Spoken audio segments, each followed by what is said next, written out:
Se você tem uma empresa ou se você quer comprar empresas na Bolsa de Valores, a aula de hoje ela é fundamental para você, então fica comigo nesse vídeo até o final. Estamos na temporada de balanços e eu vou te ensinar hoje como analisar uma empresa. E a primeira coisa que você precisa entender é o que faz uma empresa. E se você olha, por exemplo, notícias como essas aqui que vai aparecer na tela para vocês, você vai perceber que as empresas, quando divulgam resultados, elas têm 2 ou 3 informações. Uma que é a informação mais importante, que é o lucro líquido, e a segunda, ou a outra informação, que é o EBITDA, que é o lucro operacional, que é o resultado operacional da sua empresa ou da empresa da Bolsa de Valores. E uma outra informação que você pode ter também é o total de vendas ou a receita líquida. Às vezes a receita bruta, mas total de vendas ali que teve. E o que acontece entre tudo que é vendido até chegar no lucro líquido, que é o dinheiro no seu bolso, seja você o dono da empresa, seja você acionista, e aí quando eu falo dono da empresa, um negócio local, um negócio que é só seu, que só você é o dono,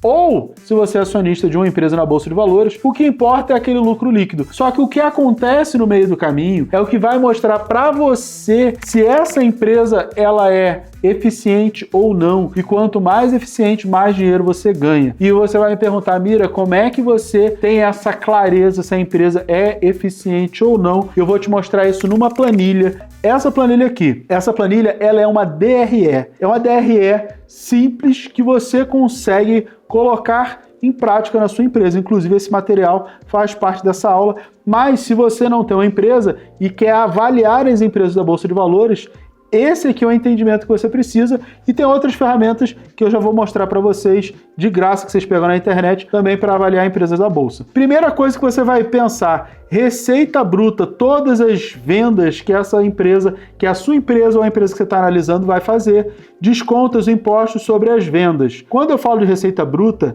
é importante que você tenha clareza de todas as receitas, que é de onde vem o dinheiro. Se você está fazendo isso com a sua empresa, coloque numa planilha todas as origens da sua empresa, das receitas da sua empresa. Aqui eu coloquei, por exemplo, uma empresa de marketing, num exemplo fictício, como eu falo nas aulas, a Mira Marketing. E aí você vai botar todas as receitas. Contrato mensal de gestão de redes sociais do cliente A, B, C. O importante é que você tenha o somatório de todas as receitas. Depois você vai precisar do somatório de todas as despesas. São despesas variáveis e despesas administrativas. Quando a gente está analisando uma empresa lá da Bolsa de Valores, a análise que a gente faz numa empresa pequena é a mesma. A gente separa as despesas variáveis, despesas da operação que a gente está analisando ali, a gente chama aquilo ali de chão de fábrica. Imagina que você está olhando uma grande empresa, ela tem várias unidades. Cada unidade tem o seu custo. Só que existem outras despesas que são comuns a toda a empresa. Por exemplo, o RH, o departamento de marketing, outros departamentos que prestam serviço para todas as unidades, são despesas gerais e administrativas. Essas despesas elas não entram na despesa operacional daquela unidade. Então você tem custos variáveis daquela produção e você tem os custos gerais e administrativos, em inglês a gente chama de SG&A, que são custos, assim, gerais e administrativos, são os custos que a gente chama de custos fixos. Na sua empresa, no seu pequeno negócio, você consegue separar esses custos como os custos de uma atividade específica. Um cliente te contratou para um serviço. Aquilo que você precisou usar naquele serviço são custos variáveis. Por exemplo, comissão de vendedores. Aquele mês, a comissão dos vendedores, que é um custo variável, foi de X. No mês seguinte, se eles não venderem, não tem esse custo variável. Mas o salário CLT, esse é um custo fixo. Todo mês, vendendo ou não, você precisa pagar o salário. Então você tem essa separação de custos variáveis e custos fixos. Depois disso, você tem o quê? Os impostos. Você tem impostos sobre vendas. Se você é um microempreendedor ou se é do Simples Nacional, esse é a única carga que você tem, porque no Simples Nacional já vem tudo condensado. Se é uma empresa de lucro real ou lucro presumido, lucro real são as empresas da Bolsa de Valores, além desse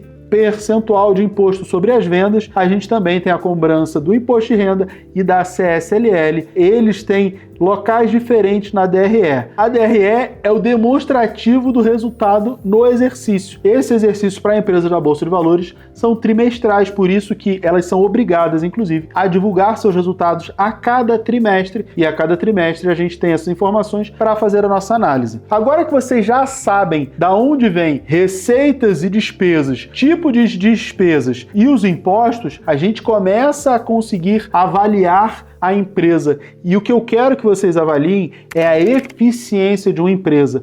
Sabe por quê? Porque quando eu falo de eficiência, eu consigo distinguir se a empresa é barata ou se a empresa é boa. Inclusive, eu vou mostrar aqui uma avaliação para vocês que vocês podem fazer de forma gratuita na internet entre uma empresa boa e uma outra empresa que é legal, mas ela é mais barata. E aí você tem que escolher. Eu vou investir a longo prazo numa empresa que é boa, e se ela é boa, ela é eficiente nas suas margens, e aí eu já vou explicar como é que você entende isso, ou se simplesmente ela está num preço barato. E aí, se ela está num preço barato, você pode comprar para ter a valorização, mas se você escolhe uma empresa boa, essa é uma empresa que você vai investir a longo prazo, porque ela tem o que o Warren Buffett chama de diferenciais competitivos. Editor, coloca aqui na tela a capinha do livro Análise de Balanços do tio Warren Buffett. Eu tenho esse livro, o meu inclusive está todo rabiscado lá, eu pensei até em sortear, mas o meu já está com todas as anotações, com todos os highlights, eu fui botando marca-texto de tudo que eu achei importante, e aí eu fiquei com pena de me desfazer. Mas se você acha que eu tenho que sortear esse livro, comenta aqui nos comentários se vale a pena o sorteio do livro do professor. É um livrinho fino, você lê rapidinho, pequenininho, fininho, mas com um monte de dica de análise de balanço. E o Warren Buffett sempre fala que as empresas precisam de diferenciais competitivos. É isso que estimula, que chama a atenção dele, que ele acha que é muito legal. E aí, se a empresa tem margens robustas, margens grandes, esse é um baita diferencial competitivo sobre os seus concorrentes e sobre o mercado em geral. Aí você vai falar, Mira, mas da onde que eu tiro essa tal da margem? É aqui da DRE. Para o seu negócio, para a sua empresa, você só precisa imputar os dados, receitas, despesas e impostos, e a planilha já faz. Quando eu pego toda a receita líquida, já descontei os impostos sobre vendas e devoluções, mas isso é mais para grandes empresas que têm devoluções, empresas da Bolsa de Valores e tudo. Eu chego na receita líquida. Depois da receita líquida, eu desconto as despesas operacionais, que são aquelas despesas variáveis. Chego no lucro bruto. Quando eu tenho lucro bruto, eu já consigo calcular a minha margem bruta, que é o lucro bruto em relação à receita líquida. Você percebe que a minha margem bruta aqui é 85%. Caramba, essa empresa aqui é super lucrativa. Não, você tem que olhar até lá embaixo. E aí você vai decompondo tanto receitas, mas também despesas, até chegar ao que a gente chama de última linha, que é o lucro líquido. Depois da margem bruta, a gente tem as despesas gerais e administrativas. Quando você olha o DRE de uma empresa lá na bolsa, não vai aparecer na DRE essas linhas de margem. Isso aqui fui eu que incluí para facilitar a vida dos meus alunos, mas numa DRE clássica não tem ali margem, só tem receitas, despesas e as devidas anotações. Mas quando eu coloco despesas gerais e administrativas, me sobra o lucro operacional, ou EBITDA do inglês, ou LAGIDA do português, que significa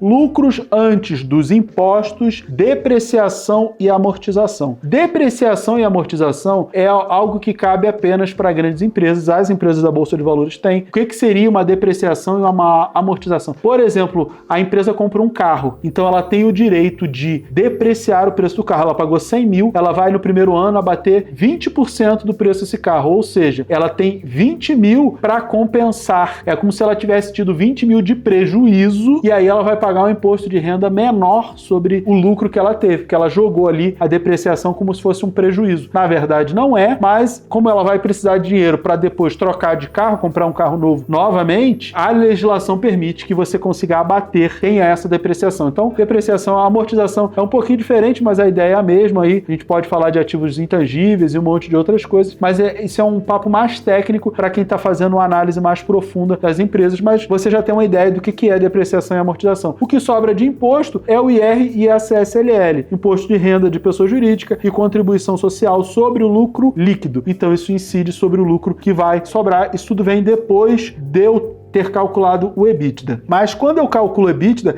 eu já tenho a minha margem operacional. É o quanto eu tenho de lucro operacional frente à minha receita líquida que está lá em cima. E aí vocês já viram aqui que caiu para 20% a minha margem operacional. Depois eu desconto o IR/CSLL e outras, se eu estiver falando de grandes empresas, como as empresas da Bolsa de Valores, eu desconto outros valores, depreciação, amortização. Eu posso descontar aqui também os gastos com empréstimos. As empresas têm o direito, as grandes empresas, de descontar todos os juros pagos com empréstimos. Por isso que vocês vão olhar empresas como a VEG, como a Itaúsa, que dão muito dinheiro, são muito lucrativas. A VEG, por exemplo, ela tem caixa e o caixa ele é maior do que as dívidas. Então, ela tem um endividamento que é negativo, tem mais grana do que dívida. Mas por que ela não quita suas dívidas? Porque ela consegue abater tudo que é dívida, ela paga menos imposto. Por quê? Porque ela tem uma dívida para pagar. Mesmo que ela tenha dinheiro, gera uma eficiência tributária, porque grandes empresas pagam uma carga tributária muito grande. Normalmente,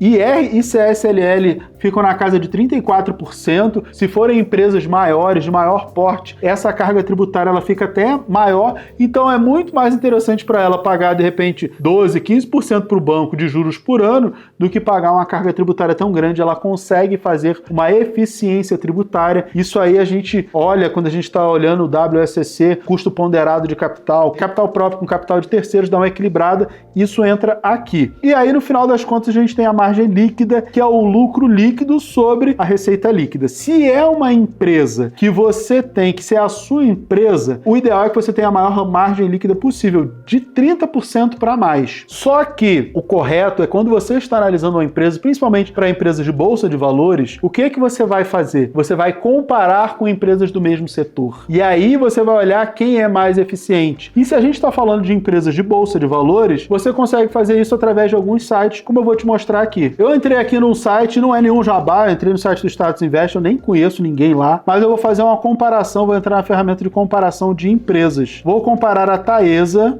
11, com uma empresa do mesmo segmento, né? Que aí tem que ser a ISA CETIP, que também é uma transmissora. Vou botar a ISA 4. Essa comparação você consegue fazer no Investidor 10, você consegue fazer em vários sites, tá? Nessa ferramenta de comparação, ela me diz que a ISA CETIP, a antiga TRPL 4, no caso porque eu tô pegando a preferencial, ela é melhor que a Taesa. Mas será que ela é melhor mesmo? A gente precisa olhar os indicadores de eficiência. Quais são os indicadores de eficiência que eu acabei de falar para vocês? As margens, margem bruta, a margem líquida, principalmente a margem líquida, eles são indicadores importantes. E aí, quando a gente olha aqui que a ISA CETIP, ela ganha nos indicadores de valuation, ou seja, indicadores de preço, isso me mostra que ela está mais barata, mas não me mostra que ela é melhor. Porque se você olha aqui, o PL é preço sobre o lucro. PVP é preço sobre o valor patrimonial. PSR, preço sobre o SR, que é o Sales Rate, que é um indicador sobre vendas. Preço sobre capital de giro. Então é preço, preço, preço, preço. Eu estou falando sempre de preço.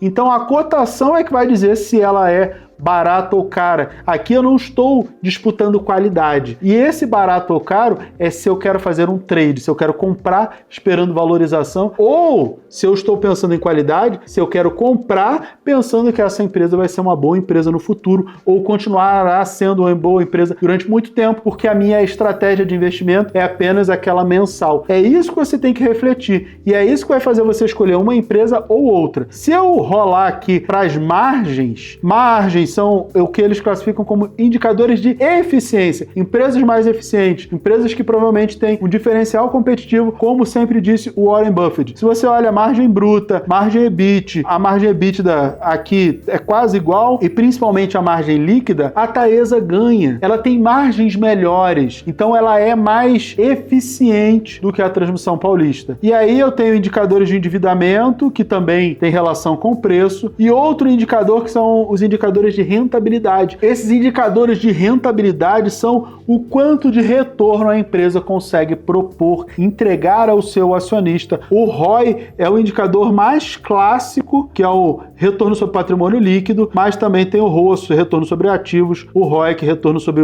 o capital investido, e o giro de ativos. A Taesa, ela ganha, ela tem esses indicadores melhores do que a Transmissão Paulista. Por quê? Porque ela é capaz de entregar mais retorno ao seu acionista. paulista. Então você consegue claramente distinguir uma empresa mais eficiente de uma empresa mais barata. Não significa que a empresa mais barata ela seja ruim, mas você tem uma separação entre preço e eficiência. Qual das duas empresas você vai escolher? Depende do que você quer. Se você vai usar a técnica do DCA, Dollar Cost Average, você vai investir todos os meses ou todos os períodos, sempre que você puder, todas as semanas, naquele ativo, você vai pensar em qualidade. E aí a Taesa é uma escolha mais interessante. Ah, Mira, mas eu quero comprar mais barata, ela vai valorizar e depois eu vou vender e partir para próxima. Nessa análise, a Transmissão Paulista, a ISA CETIP, ela é mais importante para você. Então você tem que definir o que você quer, a sua estratégia de investimento, e assim você consegue analisar. Claro que partindo daquela ideia da DRE, que agora, depois dessa aula, você sabe da onde vêm as margens, receitas e despesas, e você consegue usar a mesma ideia para avaliar empresas da Bolsa de Valores.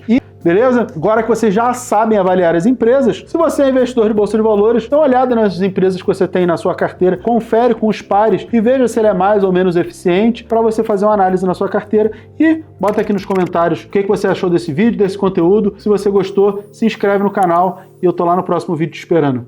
Um beijo, até lá. Tchau, tchau.